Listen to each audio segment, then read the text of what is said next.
യേശുക്രിസ്തുവിൻ്റെ പരിശുദ്ധമായ നാമത്തിൽ എല്ലാ പ്രിയപ്പെട്ടവർക്കും മോർണിംഗ് ഡ്യൂവിൻ്റെ പുതിയൊരു പ്രഭാത വചനധ്യാനത്തിലേക്ക് സ്വാഗതം.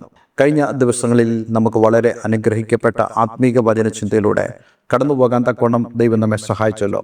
അതേ ഗരാറിലെ ഫെലിസ്ത്യ രാജാവായ അബീമേലെക്ക് അബ്രഹാമിനെ തൻ്റെ രാജകൊട്ടാരത്തിലേക്ക് വിളിപ്പിച്ചിട്ട് ചോദിക്കുന്നു, നീ എന്തിനാണ് ഞങ്ങളോടിത് ചെയ്തത്? അതിന് ഉത്തരമായിട്ട് അബ്രഹാം പറയുന്നതായ 3 പ്രധാനപ്പെട്ട എക്സ്ക്യൂസുകൾ, ഒഴിവ് കഴിവുകളാണ് നമുക്ക് ഈ ദിവസങ്ങളിൽ ചിന്തിപ്പാൻ കഴിഞ്ഞത്. അതിൽ വളരെ പ്രധാനപ്പെട്ട ഒരു ചിന്ത നമ്മൾ കഴിഞ്ഞ ദിവസം ചിന്തിക്കുകയുണ്ടായി.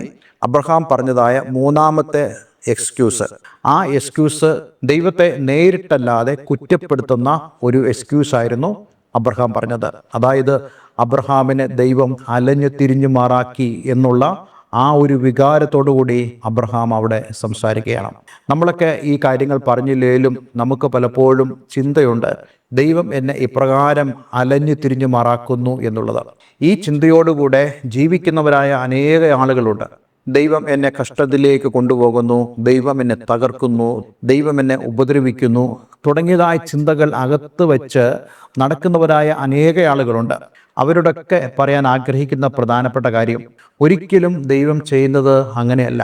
അവരോടൊക്കെ എനിക്ക് പറയാനുള്ള വളരെ പ്രധാനപ്പെട്ട സന്ദേശം, ദൈവം അങ്ങനെ ചെയ്യുന്നതായ ഒരു ദൈവമല്ല. വിശുദ്ധ വേദപുസ്തകത്തിൽ പറയുന്നുണ്ട്, അവൻ ദോഷമായിട്ടൊന്നും നമ്മളോട് ചെയ്യുന്നവനല്ല എന്നുള്ളത്. എന്ന് മാത്രമല്ല, ദൈവത്തെ സ്നേഹിക്കുന്നവർക്ക്, നിർണയപ്രകാരം വിളിക്കപ്പെട്ടവർക്ക് സകലവും നന്മയ്ക്കായി കൂടി വ്യാപരിക്കുന്നു എന്നുള്ളത്. നമ്മുടെയൊക്കെ ജീവിതത്തിൽ പ്രതികൂലങ്ങൾ ഉണ്ട് എന്ന് കർത്താവ് യേശുക്രിസ്തു പറഞ്ഞിട്ടുണ്ടല്ലോ. അതെ, കർത്താവ് യേശുക്രിസ്തു യോഹന്നാന്റെ സുവിശേഷത്തിൽ ഇപ്രകാരം പറഞ്ഞു, ലോകത്തിൽ നിങ്ങൾക്ക് കഷ്ടമുണ്ട് എങ്കിലും നിങ്ങൾ ധൈര്യപ്പെടുവീൻ, ഞാൻ ലോകത്തെ ജയിച്ചിരിക്കുന്നു എന്നുള്ളത്. അതേപോലെ തന്നെ ക്രിസ്തുയേശുവിൽ ഭക്തിയോടെ ജീവിക്കാൻ ആഗ്രഹിക്കുന്ന ഏതൊരു വ്യക്തിക്കും ഉപദ്രവങ്ങൾ ഉണ്ടാകുമെന്ന് വിശുദ്ധ വേദപുസ്തകവും പറയുന്നുണ്ട്.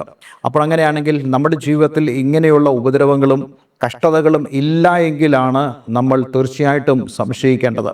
എന്നാൽ അബ്രഹാമിൻ്റെ ജീവിതത്തിൽ താൻ ഇപ്രകാരം ഒരു ചിന്തയിലേക്ക് പ്രവേശിക്കാൻ കാരണം തൻ്റെ ജീവിതത്തിൽ കടന്നു വന്നതായ ആ ഒരു പിന്മാറ്റമാണ് ഇതിനെല്ലാം തന്നെ പ്രേരകമായി തീർന്നത്. നമ്മുടെയൊക്കെ ജീവിതത്തിലും അങ്ങനെയാണ് പലപ്പോഴും സംഭവിക്കുന്നത്. ആത്മീയമായ വിഷയത്തിൽ ദൈവവുമായിട്ട് നമുക്ക് നല്ലൊരു ബന്ധം ഉള്ളപ്പോൾ നമ്മുടെ ജീവിതത്തിൽ കടന്നു വരുന്നതായ പ്രശ്നങ്ങളെ നമ്മൾ സന്തോഷപൂർവ്വം നേരിടുകയും, എന്നാൽ ജീവിതത്തിൽ ഒരു പ്രതിസന്ധി കടന്നു വരുമ്പോൾ, ദൈവസന്നിധിയിൽ നിന്ന് നമ്മൾ മാറി നടക്കുമ്പോൾ നമ്മൾ ദൈവത്തെ കുറ്റപ്പെടുത്തുന്നവരുമായി മാറാറുണ്ട്. എന്നാൽ ദൈവം നമ്മളെക്കുറിച്ച് അങ്ങനെയല്ല ആഗ്രഹിക്കുന്നതെന്ന് നമ്മൾ മനസ്സിലാക്കണം. അപ്പോൾ അങ്ങനെയാണെങ്കിൽ ഒരുപക്ഷെ നിങ്ങൾ എന്നോട് ചോദിക്കാം, നമ്മുടെയൊക്കെ ജീവിതത്തിൽ സംഭവിക്കുന്ന ഈ പ്രശ്നങ്ങളും പ്രതികൂലങ്ങളൊക്കെ എന്തിനു വേണ്ടിയാണ്?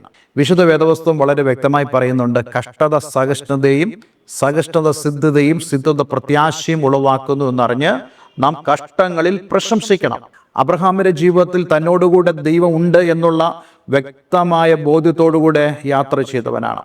നമ്മുടെയൊക്കെ ജീവിതത്തിലും എന്നോടുകൂടെ ദൈവം ഉണ്ട് എന്നുള്ള വ്യക്തമായ ബോധ്യത്തോടുകൂടെ യാത്ര ചെയ്യുമ്പോൾ അതേ ദൈവത്തിന് സന്നിധിയിൽ നമ്മൾ ചോദിച്ച് പ്രാർത്ഥിച്ച് വിഷയങ്ങളെ മനസ്സിലാക്കി ആത്മീയമായ ദർശനത്തോടുകൂടെ പോകണമെന്നാണ് ദൈവം നമ്മെക്കുറിച്ച് ആഗ്രഹിക്കുന്നത്.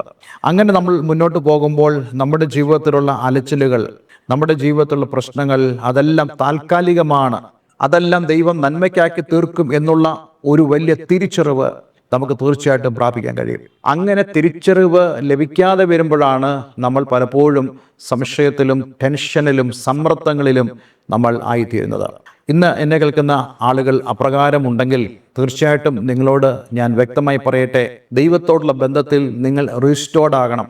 അങ്ങനെയെങ്കിൽ തീർച്ചയായിട്ടും ഇന്ന് നമ്മൾ കടന്നു പോകുന്നതായ പ്രയാസങ്ങൾ, പ്രതിസന്ധികൾ, അവയുടെ നടുവിൽ ദൈവത്താലുള്ള ആ ഉറപ്പ്, ദൈവം നമുക്ക് നൽകാൻ പോകുന്ന രക്ഷയെക്കുറിച്ചുള്ള വ്യക്തമായ ബോധ്യം നമുക്കുണ്ടാകും. അങ്ങനെ ഈ അബ്രഹാം ദൈവത്തെ ഇൻഡയറക്റ്റ് ആയിട്ട് കുറ്റപ്പെടുത്തിയ ശേഷം അവിടെ സംഭാഷണം തീരുന്നു എന്നുള്ളത് നമുക്കിവിടെ മനസ്സിലാക്കാൻ കഴിയുന്നുണ്ട്.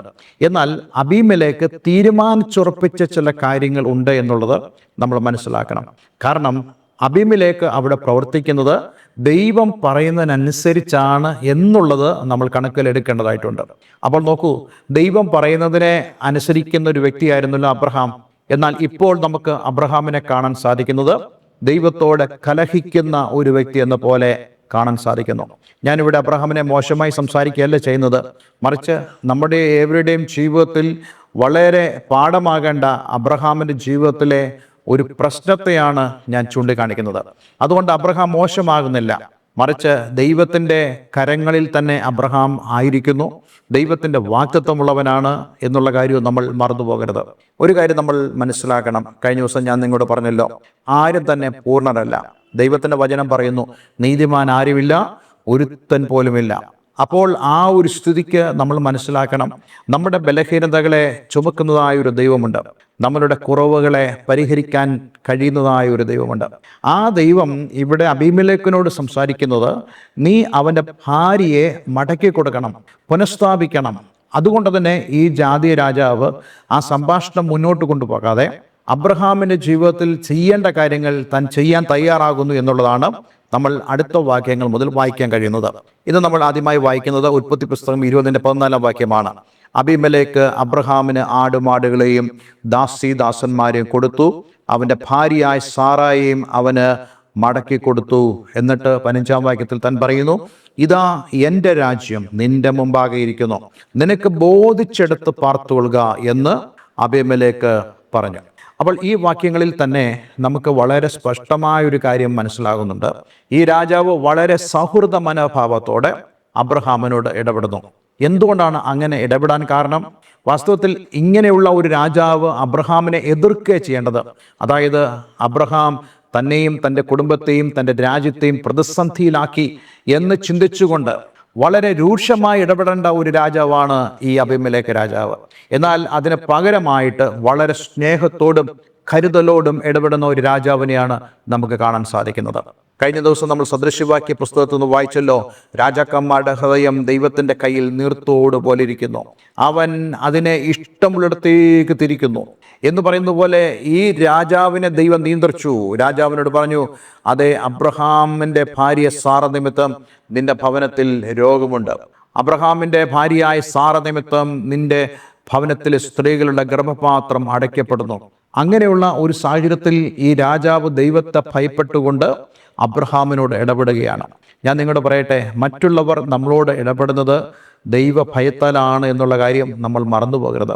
ഒരിക്കലും നമുക്ക് ഈ ബഹുമാനങ്ങളോ സ്നേഹമോ കിട്ടാൻ ഒരു യോഗ്യതയുമില്ല. ദൈവത്തെ ഭയപ്പെട്ടുകൊണ്ടാണ് ആളുകൾ ദൈവദാസന്മാരെ ബഹുമാനിക്കുന്നത്. ഒരിക്കലും ദൈവദാസന്മാര്, സുവിശേഷ വേല ചെയ്യുന്നവർ, മിനിസ്ട്രിയിലുള്ളവർ കരുതരുത് അത് എൻ്റെ മിടുക്ക് കൊണ്ടാണ്, എൻ്റെ പ്രസംഗത്തിൻ്റെ വൈഭവം കൊണ്ടാണ്, എൻ്റെ ജ്ഞാനത്തിൻ്റെ ശ്രേഷ്ഠത കൊണ്ടാണ്. അല്ല, മറിച്ച് ദൈവത്തെ ഭയപ്പെടുന്നവരായ ആളുകളാണ് നമ്മെ ബഹുമാനിക്കുന്ന കാര്യം നമ്മൾ മറന്നു പോകരുത്. അതേപോലെ തന്നെയാണ് നാം ദൈവത്തിന് വേണ്ടി നിൽക്കുമ്പോൾ, ദൈവനാമത്തിൽ നമ്മളായിരിക്കുമ്പോൾ, ദൈവത്തിൻ്റെ കൽപ്പനകളെ പാലിച്ച് നമ്മൾ ഒരു ദേശത്തായിരിക്കുമ്പോൾ, അതേ ദേശത്തുള്ള ആളുകൾ ദൈവത്തെ ഭയപ്പെട്ടുകൊണ്ടാണ്, അതേ ദേശത്തുള്ള ആളുകൾ ദൈവഭയം നിമിത്തമാണ് നിങ്ങളെ കാണുന്നത്. അങ്ങനെയാണ് കാണേണ്ടത്. അപ്പോൾ അങ്ങനെയാണെങ്കിൽ നിങ്ങളുടെ ജീവിതത്തിലൂടെ ജീവനുള്ള ദൈവത്തെ ലോകത്തിന്, ദേശത്തിന് വെളിപ്പെടുത്തി കൊടുത്ത് ആ ദൈവത്തെ ദേശം ഭയപ്പെടുമ്പോൾ നിങ്ങൾക്ക് അത് സ്നേഹമായും ബഹുമാനമായും അനുഗ്രഹമായും ലോകത്താൽ സംഭവിക്കുമെന്നുള്ള കാര്യം നമ്മൾ ഒരിക്കലും മറന്നു പോകരുത്. അതുകൊണ്ട് തന്നെ നമ്മൾ ലോകത്തെ അല്ല സ്നേഹിക്കേണ്ടത്, നമ്മൾ ദൈവത്തെയാണ് സ്നേഹിക്കേണ്ടത്. ഈ ഉൽപ്പത്തി പുസ്തകം 20-ാം അധ്യായം അതിൻ്റെ 14-ാമത്തെ വാക്യത്തിൽ നമ്മളിങ്ങനെ വായിച്ചല്ലോ, അബീമേലെക്ക് അബ്രഹാമിന് ആടുമാടുകളെയും ദാസദാസന്മാരെയും കൊടുത്തു, അവൻ്റെ ഭാര്യയെ സാറയെയും അവന് മടക്കി കൊടുത്തു. ഇതാ എൻ്റെ രാജ്യം നിന്റെ മുമ്പാകെ ഇരിക്കുന്നു, നിനക്ക് ബോധിച്ചെടുത്ത് പാർത്തുകൊള്ളുക എന്ന് അബീമേലെക്ക് പറഞ്ഞു. ഇത് പറയുമ്പോൾ എന്താണ് സംഭവിക്കുന്നത്? വാസ്തവത്തിൽ ദൈവമാണ് ഇത് അബീമേലെക്കിനെ കൊണ്ട് ചെയ്യിപ്പിക്കുന്നത്. അബ്രഹാമിനും സാറായിക്കും നന്മകളും അനുഗ്രഹങ്ങളൊക്കെ കൊടുത്തുകൊണ്ട് ദൈവം ഇത് ചെയ്യുമ്പോൾ ദൈവത്തിൻ്റെ ഹൃദയത്തിൽ ഒരു ചിന്തയുണ്ട് ഇത് സംബന്ധിച്ച്. റോമാലേഖനം 12-ാം അധ്യായം 20-ാമത്തെ വാക്യം നമ്മളിങ്ങനെ വായിക്കുന്നുണ്ട്, നിന്റെ ശത്രുവിന് വിശക്കുന്നുവെങ്കിൽ അവന് തിന്മാൻ കൊടുക്ക, ദാഹിക്കുന്നുവെങ്കിൽ കുടിപ്പാൻ കൊടുക്ക, അങ്ങനെ ചെയ്താൽ നീ അവൻ്റെ തലമേൽ തീക്കനൽ കുന്നിക്കും. ഈ ഒരു വേദഭാഗം എടുത്തിരിക്കുന്നത് സദൃശ്യവാക്യം 25-ാം അധ്യായം 21-ാമത്തെ വാക്യത്തിൽ നിന്നുമാണ്. അവിടെ നമുക്കിങ്ങനെ വായിക്കാൻ കഴിയുന്നുണ്ട്, ശത്രുവിന് വിശക്കുന്നെങ്കിൽ അവന് തിന്മാൻ കൊടുക്ക, ദാഹിക്കുന്നുവെങ്കിൽ കുടിപ്പാൻ കൊടുക്ക, അങ്ങനെ നീ അവൻ്റെ തലമേൽ തീക്കനൽ കുന്നിക്കും, യഹോവ നിനക്ക് പ്രതിഫലം നൽകുകയും ചെയ്യും. നോക്കൂ, ഇത് ദൈവത്തിൻ്റെ വചനമാണ്. ഇത് സദൃശവാക്യത്തിൽ പറഞ്ഞപ്പോൾ മാത്രമല്ല ഈ വാക്യം നിലവിൽ വരുന്നത്. ദൈവത്തിൻ്റെ വചനം നിത്യമായിട്ടുള്ളതാണ് എന്ന് പറയുമ്പോൾ അതേ ദൈവത്തോടൊപ്പം തന്നെ ദൈവത്തിൻ്റെ വചനമുണ്ടെന്നുള്ള കാര്യം നമ്മൾ ഒരിക്കലും മറന്നു പോകരുത്. അങ്ങനെയാണെങ്കിൽ ദൈവത്തിൻ്റെ ഒരു പ്രമാണം, ദൈവത്തിൻ്റെ ഒരു സ്വഭാവം എന്താണ്? നന്മയാൽ തിന്മയെ ജയിക്കുക എന്നുള്ളതാണ്. നമ്മുടെ മുമ്പിൽ വരുന്നതായ വ്യക്തികൾ ശത്രു ആയിരിക്കട്ടെ, അവരെ നമ്മൾ സ്നേഹിക്കണം. അതുകൊണ്ടാണ് യേശുക്രിസ്തു പറഞ്ഞത്, നിന്റെ ഒരു കർണത്തടിക്കുന്നവനെ മറ്റേ കർണം കൂടെ കാണിച്ചു കൊടുക്കുക. ചില ആളുകൾ അതിനെ ദുർവ്യാഖ്യാനം ചെയ്യാറുണ്ട്. അതിന് ശേഷം നമുക്ക് വേണമെങ്കിൽ അവരോട് പെരുമാറാം എന്നുള്ള അർത്ഥത്തിൽ. പക്ഷെ അങ്ങനല്ല. വിശുദ്ധ വേദപുസ്തകത്തിൻ്റെ ആ ദൈവിക സത്യം എന്ന് പറയുന്നത് നമ്മൾ ശത്രുക്കളെ സ്നേഹിക്കണം എന്നുള്ളതാണ്. അങ്ങനെ നമ്മൾ ചെയ്യുമ്പോൾ എന്താണ് സംഭവിക്കുന്നത്? അങ്ങനെ ചെയ്താൽ നീ അവൻ്റെ തലമേൽ തീക്കനൽ കുന്നിക്കും.